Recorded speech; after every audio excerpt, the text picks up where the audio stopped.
보여야죠, 그죠? 자, 하겠습니다. 이번 주 뭐 떼차게 원래 하던 대로 하겠습니다. 누가 뭐래도 당장 막을 수 없습니다. 자, 배구부터 해서 9개 1년 쫙 해가지고 뭐 3시 전에 끝내고 표 보내고 뭐 그러면 되겠죠. 한국 농구는 여농 엄청 재밌다고. 이송희도 잘하고 강희슬도 잘하고 김단비도 잘하고 레버논 만났으면 그 정도는 해야죠. 자, 보겠습니다.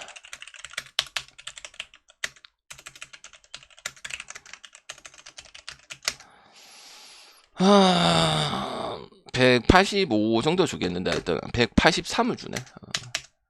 요거 뭐가 되노? 요거 방금 왜 이렇게 빨리 안 오노? 요거 많이 갈 것 같았더만은.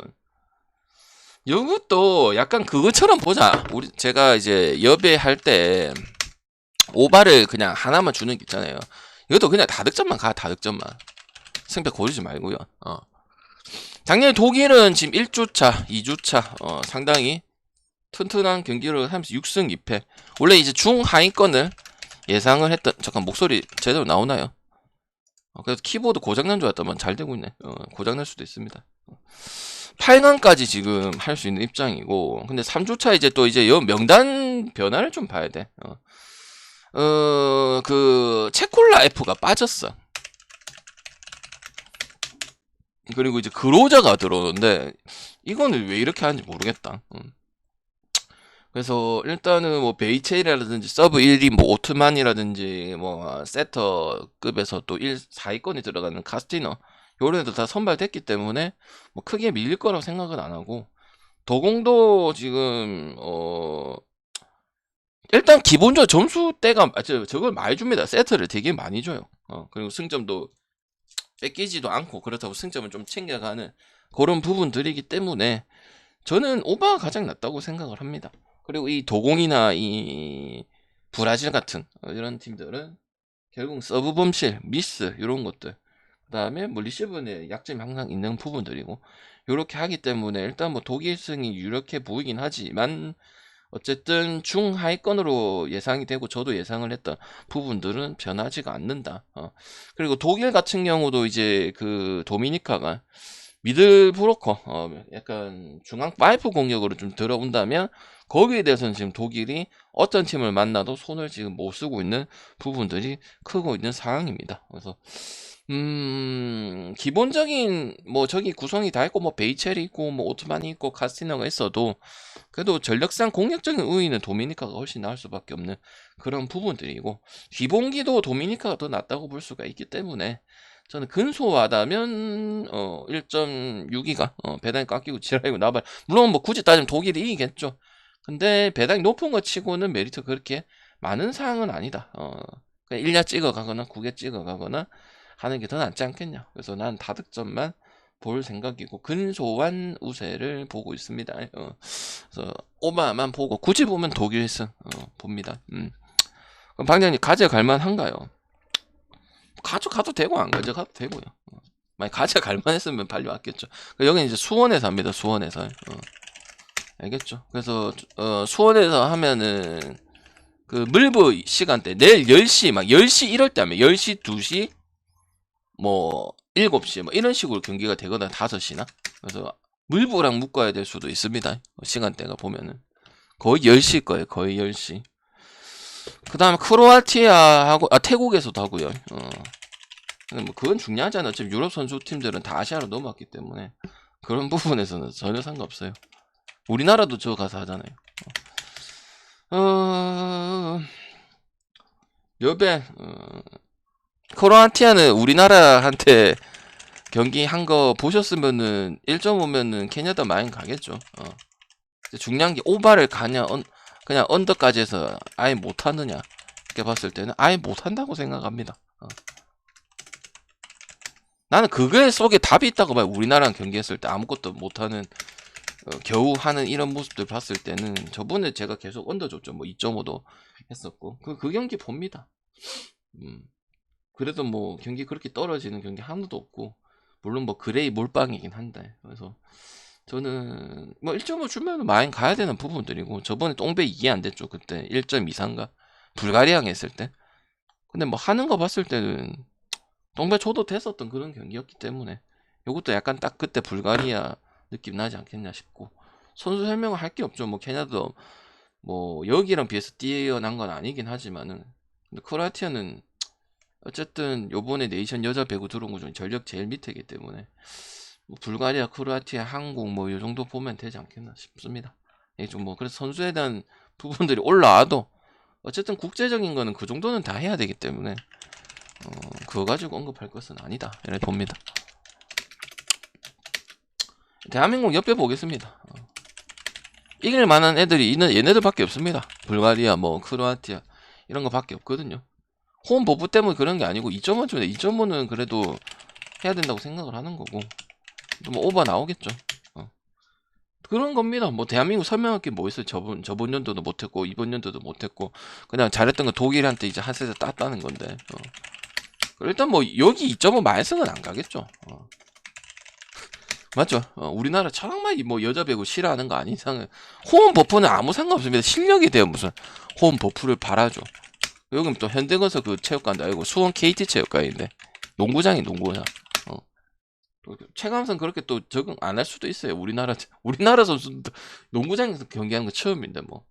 그래서 뭐 홈 어드밴티지 어드밴티지는 있겠죠. 있겠는데 뭐 그거 가지고 해도 뭐 실력이 되고 뭐 해야 되는 부분인데, 뭐 역으로 이제 2.5 받아놨으니까 4.4 이거 단 됩니까? 단 아니면은 뭐 해보는 거지. 프렌 정도는 불가리아 마이너 가는 사람 없겠죠. 그리고 불가리아나 크로아티아 대한민국은 설명할 게 별로 없겠죠. 왜? 다 거의 뭐 2.5 프렌에다가 뭐 겨우 프렌 하거나 뭐 아니면 1.5도 못하고 뭐 쩌다다 뭐 이 세 팀이 다 그런 거기 때문에, 그럼 당연히 뭐 4배짜리면은 뭐 홈 버프도 있고 뭐 이런 부분 따져봤을 때는 비슷하다 하면은 프렌은 역배 한번 찍어 보겠죠. 그래서 찍을 거는 프렌 아니면 역배 둘 중에 안 하겠지 뭐. 알겠죠. 역에서 단 찍어 보든지 그런 거겠죠. 1주차, 2주차 때는 설명을 많이 했는데 지금 어느 정도 여러분 경기를 다 봤기 때문에 그런만 얘기해드리면 됩니다. 그리고 뭐 따로 뭐 선수에 대해서 언급하고 싶으면 저한테 질문하시면 되니까 그래 하시면 되겠죠. 요것도 다득점만 봅니다. 굳이 보면 태국 프렌입니다. 그리고 역배 보면 태국 역배가 이 정도 줄 건 아니야. 이 정도는 아닙니다. 남자 배구보다도 아닌데 뭐. 근데 역배를 갈 거면 3.38 배당이 낮아도 대한민국 역배승이 낫지. 붙는 팀 나름이니까. 근데 이제 뭐 합당한 거 갈 거면 오버 가는 게 맞을 거고요. 10시 반 경기거든요. 시간대가 좀 늦다는 것밖에 없고 그나마 좀 갈만하다고 생각합니다. 시간 늦은 거 말고는. 태국 명단 변화 없고요. 기존 자원들 선발 다 됐고 백업 세트는 교체가 되었습니다. 그리고 이제 GS에 그 온 친구 있죠. 소라야. 그하고 그 IBK 폼푸니하고 이렇게 선발이 되었고, 태국은 이제 지난 시즌에는 좀 유럽한테 좀 좋은 모습을 상당히 많이 보여줬었는데 이번에 좀 전체적으로 유럽한테 약세를 좀 보여주고 있고, 특히 2주차 때 그 크로아티아한테 3대0 패배한 거 졸전 나오는 부분들도 있었죠. 그리고 어쨌든 키적인 사이즈적인 모습은 보이지가 않기 때문에 만약 영리한 이제 세트 플레이라든지 이런 부분들, 빠른 공격, 스피드 배구 이런 것들 조금이라도 막혀버린다면은 그냥 좀 대량 역으로 당할 가능성도 있어서 이렇게 준 거지만은, 네덜란드도 2승 6패 뭐 세트 하나 좋아가지고 뭐 승점 태국이랑 비슷한 걸로 알고 있거든. 그래서 나는 요 정도 받을 정도는 아닙니다. 근데 이제 배당 메리트나 이런 거 봤을 때 걸어가는 거고, 그리고 지금 아웃사이드 히터의 달렐롭하고 그 말링 얘가 번갈아서 뛸 가능성도 있기 때문에 체력적인 건 아니면은 부상이 있다는 소리입니다. 그리고 담브링크가 안 나오는 부분들이고, 상업현대는 조금 공격력은 감소될 수 있습니다. 왜 담브링크가 안 나온지는 모르겠는데, 약간 3명이서 담브링크, 그 다음에 뭐 달렐로, 말링, 요런 식으로 삼각편대에서 약간 네덜란드 진행이 됐었는데, 담브링크가 좀 빠진다면은 말링하고 달렐롭도 변경해서 출전을 하기 때문에 일단은 태국이 가능성이 있고, 뭐 이건 이제 일단 네덜란드에 대한 배당 메리트는 하나도 없는 상황이다, 이렇게 봅니다. 알겠지? 1.5 가려면은 뭐 일본처럼 확실하든지 이런 식이 돼야 이제 뭐 케냐다나 뭐 아니면 크로아티나 이렇게 붙는 걸 봤을 때는 이제 갈 수 있는 거지만 이렇게 됐을 때는 네덜란드가 1.5 받았어도 메리트가 그렇게 크게 있는 상황은 아니다. 이렇게 봅니다. 알겠죠? 그 다음에 나머지 내일 경기니까 보고 자, 추천 한 번씩만 부탁드릴게요. 일려 보겠습니다. 소뱅은 어제 경기에서 없어요. 그리고 어제 방송은 안 했습니다. 안 하고 물분을 해서 올려놓았고, 한 5시쯤에 왔었거든요. 어차피 유튜브 보면 되니까, 힘들어. 이거미 토고요. 싹 묶고 그냥 답변 드리겠습니다. 중요한 거 아닌 이상은. 일단은, 저는 히로한테 다 졌어. 다 지고 점수 안 나오고, 해서 일단은 야쿠가 살아난 것 같아서 저는 야쿠 보겠습니다. 토고라서 토고 볼 줄 알았죠. 아니 야쿠 역배승에 포렌승에 그 다음에 다득점 보겠습니다. 물론 오버 경기 안 나왔지만 여기도 점수가 만만치가 아니고 저기는 이제 뒤집어서 이기거나 뒤집히거나 특히 요미 아니면 히로 뒤집거나 뭐 점수는 어쨌든 6.5 계속 다득점이 좋다 했죠. 투수가 상관없댔죠. 여기도 마찬가지예요. 지금 야쿠가 그렇게 된다고 했을 때는 메이지 진구구장이라든지 그 다음에 또 뭐 도쿄돔이라든지 일단 점수 많이 납니다. 히로보다 더 날 가능성이 있어요. 그러니까 뭐 코자가 어떻고 뭐 토고가 어떻고 뭐 비디가 어떻고 그리핀이 어떻고 뭐 이런 것보다는 보고 그나마 또 이제 야쿠에서 또 괜찮은 카드긴 합니다. 어차피 다 투수 보고 가는 게 아니기 때문에 접전도 되게 많아요. 거의 한 6경기 하면 4경기가 접전이기 때문에 히로랑 요미 같은 그런 부분들이 분명히 존재한다. 그래서 안 터지긴 했지만은 요미는 약간 양키스처럼 10점도 때리고 아까 그 누구야 요미의 구자우 금마도 뭐 멀티히트 찍고 촘촘하게 구성돼 있고 야쿠도 뭐 타격이 안 됐던 건 아니기 때문에 최근 또 이제 그 라쿠텐이라 했을 때 많이 내갖고 혼자서 이래 내는 것도 있었기 때문에 저는 오바랑 투렌이랑 이쪽으로 봐야지. 물론 당연히 토고가 우위고 토고가 거의 승리 머신이고 지금 스가누가 뭐 이제 들어왔으니까 보지만은 저는 이제는 야구 좀 찍어야 된다고 저는 이렇게 생각을 하거든요. 오늘뿐만 아니고 찍을 부분들이 많을 것 같습니다. 제가 흐름을 이렇게 잘 보고 있잖아요. 보면 항상 보면. 그래서 요미 별로 안 좋아요. 요미보다 1.5대나 뭐 프렌이나 구갸나 그거보다 더 배당 조금이라도 더 좋거든요. 그것들이 확률이 비슷하거나 더 높다고 보기 때문에 요미를 가시는 분들은 생각을 한번 해보시는 게 맞지 않겠나. 그리고 여긴 또 이제 참고로 아키타 구장. 거의 뭐 이 구장은 거의 이제 작은 구장이죠. 스물 구장이지. 그리고 이벤트 구장에서는 더 씁니다. 얘네들 자주 했어요. 기억날 거예요. 저기 메이지 친구도 있었고 도쿄도 있었고 아키타랑 무슨 또 뭐 이 아키타 말고 하나 더 있었거든요. 거기에서도 그냥 더 냈어요. 점수가 초반에 거의 뭐 오바가 히로처럼 확정이 나고 이런 부분이기 때문에 저는 다득점이 제일 낮고 그 다음에 뭐 야쿠도 여기랑 붙었을 때는 뭐 일단 뭐 프레는 그러니까 왜냐면 최근에 야쿠가 주니치랑 뭐 이렇게 해갖고 많이 당했잖아요. 근데 프레는 올해 역배 많이 받았잖아요. 프렌 많이 한 팀 요미입니다. 요미.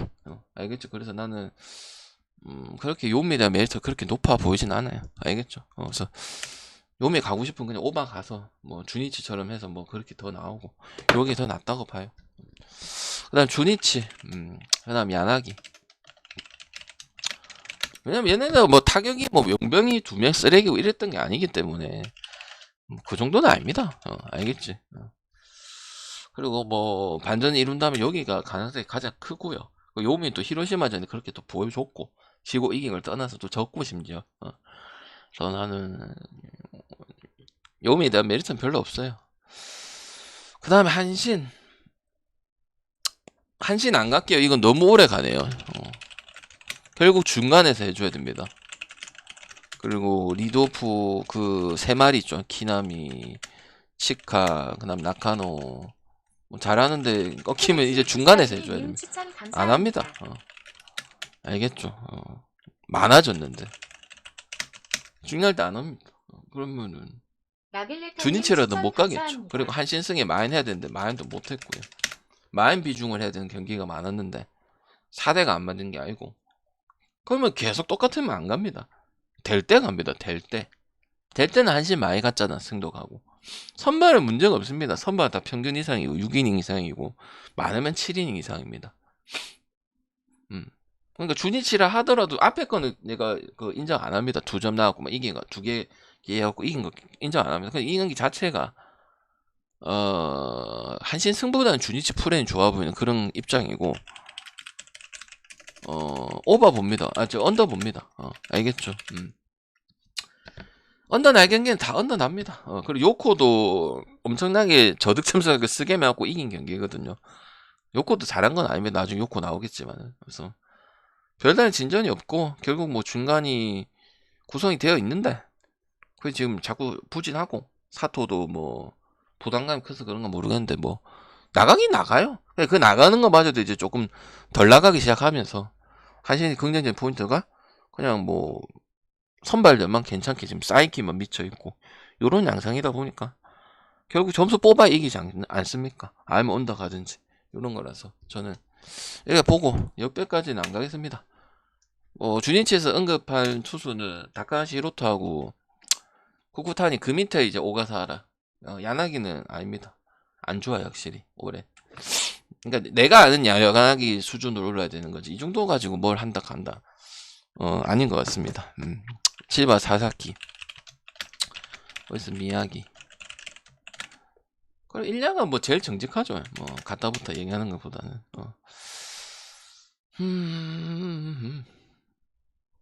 네, 저득점 볼게요. 사사키도 그렇고 야마모토도 그렇고 뭐 다 그렇긴 한데 결국은 점수 그렇게 많이 주진 않습니다. 그리고 미야기도 뭐 징크스 이런 거 뭐 거의 없고요. 그리고 오리스도 그 저기 약간 LG처럼 출루율 많고 상위 타선 많은 것 같아도 일단 뭐 반전을 크게 못 이뤄내서 왜냐면 나는 이제 인터리에 끝날 때 6.8점 해가지고 뭐 야쿠랑 그래 해가지고 그래도 몇 경기 정도는 다득점 요소가 좀 많이 투수는 문제가 없으니까 모토든 오카든 뭐 사키든 미야기든 뭐 상관이 없으니까 계속 이런 모습을 보여준다면 이것도 뭐 소뱅전 2경기처럼 졸전이 될 가능성이 있다고 보죠. 일단 다득점이 좋아 보진 않습니다. 그리고 양 팀의 호투는 뭐 충분히 예상되는 부분들이고 뭐 사사키도 작년만큼 퍼포먼스는 아니지만은 야마모토랑 더불어서 위기 관리 능력은 되는 선수이기 때문에 상관이 없고요. 그래도 오릭스 가야 된다고 생각을 합니다. 프렌 정도는 왜 미들 부분 아닙니까? 그리고 이런 저득점 나올 때는 결국 한 방인데 이루타나 그다음 실책 수비 실책 그다음 위기 관리 능력이 어디 쪽이 더 나오냐 봤을 때는 미야기가 더 낫다고 봅니다. 사사키는 수비 도움 받은 것도 한 번 있었고요. 그래서 나는 여기 또 같으면 역 가는 게 낫다고 생각을 하는 부분이고 집은 어쨌든 플랑코 이런 애들 봤을 때 없잖아. 레어드도 뭐 없지 그제? 없는 지 한참 됐지만은 뭐 차탄이 이런 애들이거든요. 그다음 기동성 가지고 해야 되거든요. 그 미야기도 도루 저지 견제 이거 좋거든요. 왜냐면 뛰는 야구 하잖아요. 기동 야구. 그런 거 봤을 때는 이렇게 점수도 많이 날 것 같지 않고 딱 그냥 오릭스 25, 24 그 경기 딱 그 느낌 나기 때문에 그렇게 된다면 지바는 오히려 그런 경기를 잘 이깁니다. 오릭스는 그런 경기를 좀 뭐고 연장 가서 비기거나 지거나 이런 경우들이 많아서 뭐 히라노 나왔고 그래야 되는 경우도 있고 하기 때문에 일단은 프랜승도 무라될 수도 있겠다. 저는 그래 생각을 합니다. 근데 이제 중심이랑 선발 차이 크게 별로 차이가 안 나기 때문에 그래도 오리스 찍어주는 게 맞는 것 같다 생각이 드네요. 그 다음 니오넴 이토 그 다음에 세이브 라쿠텐 전엔 역배도 가고 뭐 그때 뭐 뒤에도 역배 갔었죠. 뭐 세이브 다 이기긴 했어요. 근데 그 팀이랑 이 팀은 다릅니다.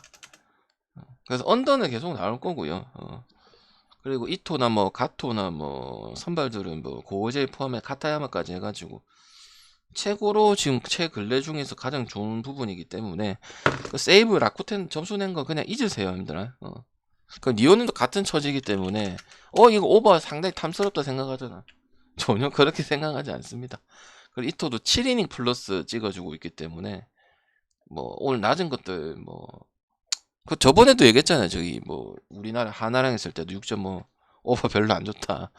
연장 가능성은 별로 없어요. 그냥 니오넴이 끝낸다고 보고. 그다음 여기 나하 셀룰러 스타디움이거든요. 나도 처음 보는 구장 같은데.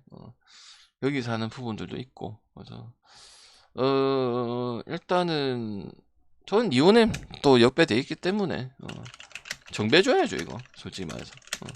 세이브가 라쿠텐 이겼다고 저도 역배 보고 프렘 봤잖아요. 1차전 2차전 두 번 아마 봤을 걸로 기억을 하는데 요거랑 비할 때는 아닙니다. 또 둘이를 비교하면 이제 이닝 소화력에서 차이가 나겠죠. 이토는 7이닝 퀄리티 스타트 플러스 찍어버리니까 그죠? 내 거면은 뭐 니온이 여기 더 배당 비슷하거나 똑같 거의 좋거나 하니까 역배 찍으면 되지 뭐 오버 찍은 거나 뭐 또 니오넴도 지금 최근 투수 힘으로 가고 있기 때문에 앞에 거 5점 낸 거 인정하지 말고 라쿠텐 그냥 불펜이 털렸다고 생각을 하는 게 맞는 거고 나는 뭐 5점을 줄 수도 있다 생각합니다. 알겠지? 그래서 역배는 프렌이나 언더 쪽으로 보는 게 괜찮은 것 같습니다. 요까지 일단 끊겠습니다. 너무 길게 끊으면 안 되겠다 싶어가지고 요거 하고 이제 구경하도록 하겠습니다.